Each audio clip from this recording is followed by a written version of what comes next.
Assalamualaikum warahmatullahi wabarakatuh. Perkenalkan, nama saya Nadia.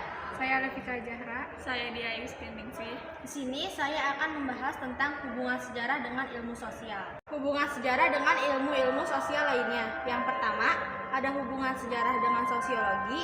Yang kedua, ada hubungan sejarah dengan antropologi. Yang ketiga, ada hubungan sejarah dengan psikologi. Yang keempat, hubungan sejarah dengan ilmu politik. Yang kelima, hubungan sejarah dengan ilmu ekonomi. Dan keenam, hubungan sejarah dengan geografi.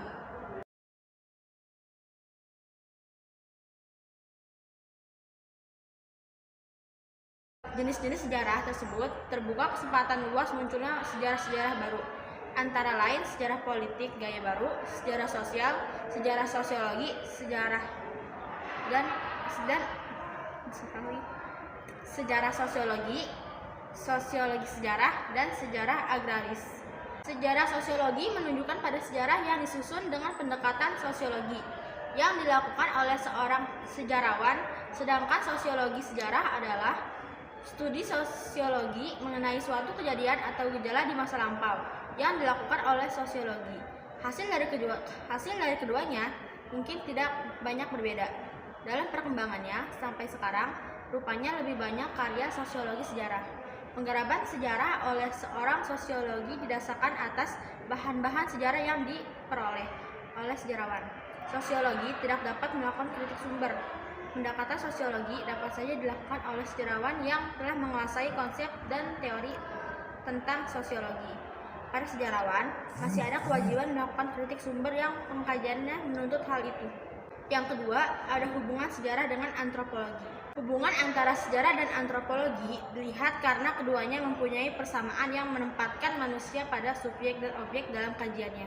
Di samping terdapat perbedaan, keduanya juga memiliki persamaan. Bila sejarah membatasi pada penggambaran suatu peristiwa sebagai proses di masa lampau dalam bentuk cerita emalik atau sekali terjadi, hal ini tidak termasuk bidang kajian antropologi. Namun, jika suatu penggambaran sejarah menampilkan masyarakat di masa lampau dalam berbagai aspek kehidupan, termasuk ekonomi, politik, religi, dan keseniannya, maka gambaran tersebut mencakup unsur-unsur kebudayaan masyarakat. Dalam hal ini ada persamaan, bahkan tumpang tindih antar sejarah dan antropologi. Dalam studi antropologi diperlukan pula penjelasan tentang struktur sosial berupa lembaga-lembaga, peranata, dan sistem-sistem yang semuanya itu akan dapat dijelaskan lebih rinci apabila diungkapkan bahwa struktur itu adalah hasil dari suatu perkembangan di masa lampau. Karena antropologi juga mempelajari objek yang sama, yaitu 3 jenis fakta terdiri atau atas artifak, sosiofak, dan mentifak, di mana semua itu adalah produk historis dan hanya dapat dijelaskan dengan melacak sejarah perkembangannya. Fakta adalah petunjuk suatu kejadian. Sebagai suatu konstruk, maka fakta adalah hasil strukturasi oleh seorang objek. Begitupun artifak sebagai benda fisik adalah konkret dan merupakan hasil buatan. Artifak menunjukkan pada proses pembuatan yang telah terjadi di masa lampau. Sebagai analoginya, sosiofak yang menunjukkan pada kejadian sosial atau interaksi antara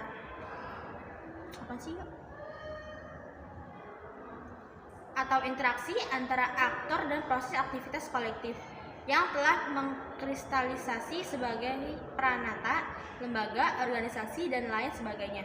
Jelaslah bahwa untuk memahami struktur dan karakteristik sosiofak perlu dilacak asal-usulnya, proses pertumbuhannya sampai wujud sekarang. Pendeknya, segala sesuatu dan keadaan yang kita hadapi dewasa ini tidak lain adalah hasil dari perkembangan masa lampau jadi produk sejarahnya. Yang ketiga, hubungan sejarah dengan fisiologi. Dalam cerita sejarah, pelaku sejarah senantiasa mendapat sorotan yang tajam, baik sebagai individu maupun kelompok. Sebagai individu, tidak lepas dari peranan faktor-faktor internal yang bersifat fisiologis seperti motivasi, minat, konsep diri, dan sebagainya, yang selalu berinteraksi dengan faktor-faktor internal yang bersifat dengan sosiologis seperti lingkungan keluarga, lingkungan sosial budaya, dan sebagainya.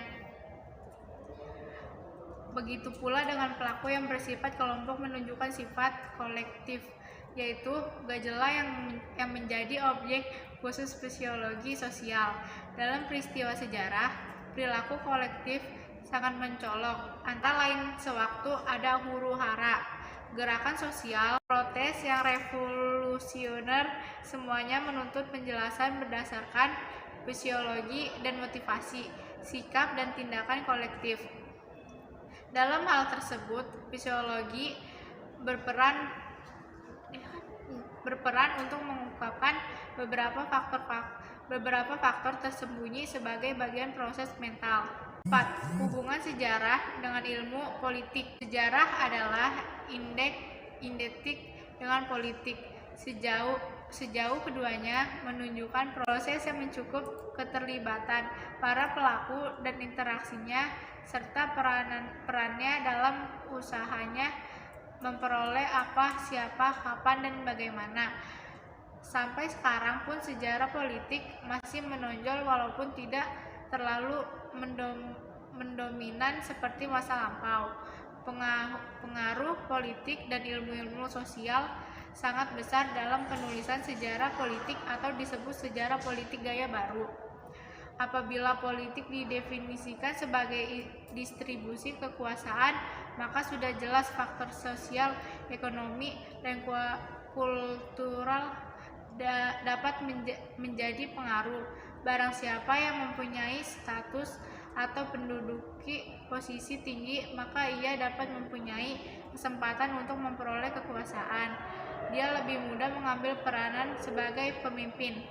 Berdasarkan realisnya, ada sumber daya ekonomi untuk melakukan peranan politiknya. Arti menyebar pengaruhnya, kalau dapat dibenarkan, status sering membawa kekayaan, namun tidak selalu benar kekayaan dapat membawa status dan kekuasaan. Dalam distribusi kekuasaan, faktor kultural juga merupakan penentu. Sebagai jenis otoritas dan struktur kekuasaan sangat dipengaruhi oleh orientasi nilai-nilai pandangan hidup para pelaku. Kerangka kontekstual ilmu politik menyediakan banyak alat analitis untuk menguraikan berbagai unsur politik, aspek politik, kelakuan pelaku, nilai-nilai yang melambangkan sebagai 5. Hubungan sejarah dengan ilmu ekonomi. Mulai abad 20, sejarah ekonomi dalam berbagai aspeknya semakin menonjol, apalagi setelah proses modernisasi di mana hampir setiap bangsa di dunia lebih memfokuskan pada pembangunan ekonomi, terutama proses industrialisasi beserta transformasi sosialnya menuntut kajian ekonomi dari sistem agraris menuju ke sistem industrial. Terbentuk jaringan transportasi, perdagangan, jaringan daerah industri dan bahan mentah menyebabkan munculnya sistem ekonomi global. Sistem ini mempunyai pengaruh yang luas dan mendalam, tidak hanya di bidang ekonomi, melainkan juga di bidang politik. Hal ini dicerminkan oleh pertumbuhan kapitalisme dengan adanya ekspansi politik yang mendukungnya, maka timbullah the scramble for colonies, perebutan jajahan atau imperialisme. Hal ini menyebabkan kompleksitas sistem ekonomi membutuhkan pendekatan ilmu-ilmu sosial seperti sosiologi, antropologi, ilmu politik, dan lain-lain untuk mengkaji fenomena ekonomis di negeri yang sedang berkembang. Perlu pula dipergunakan ilmu bantu seperti antropologi ekonomi. Dalam pendekatannya, sistem ekonomi berangkat dari pola produksi, distribusi, dan konsumsi yang sering ditentukan oleh sistem sosial dan stratifikasinya. Akhirnya kesemuanya dipengaruhi oleh faktor kultural.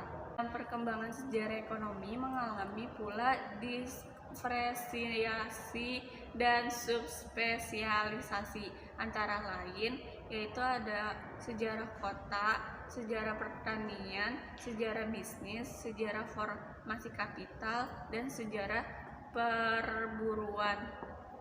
6. Hubungan sejarah dengan geografi. Peristiwa sejarah senantiasa memiliki lingkup temporal dan spasial, waktu dan ruang. Kedua-duanya merupakan faktor yang membatasi gejala sejarah tertentu sebagai unit kesatuan, apalagi itu perang, riwayat hidup, kerajaan, dan sebagainya. Pertanyaan tentang di mana suatu terjadi sudah barang tentu menunjukkan kepada dimensi geografis, yaitu apabila dikaji adalah proses sejarah nasional. Mengenai kedekatan ilmu geografi dan sejarah tersebut ibarat sekutu lama sejak zaman geografiwan dan sejarawan Yunani kuno Herodotus. Menurutnya, sejarah dan geografi sudah demikian terkait, ibarat terkaitnya pelaku, waktu, dan ruang secara terpadu, sehingga dapat dikatakan secara kiasan bahwa suatu daerah atau tempat mempunyai karakteristik atau ciri khas karena bekas-bekas peristiwa sejarah yang terjadi di tempat tersebut. Pengaruh ilmu-ilmu sosial pada sejarah dapat kita golongkan ke dalam 4 macam, yaitu 1. Konsep, 2. Teori, 3. Permasalahan, dan 4. Pendekatan. Penggunaan sejarah untuk ilmu sosial. Yang pertama, sejarah sebagai kritik terhadap generasialisasi ilmu sosial. Yang kedua, permasalahan sejarah dapat menjadi permasalahan ilmu sosial. Yang ketiga, pendekatan sejarah yang bersifat diakronis menambah dimensi pada ilmu-ilmu sosial yang sinkronis. Sekian dari kelompok kami. Wassalamualaikum warahmatullahi wabarakatuh.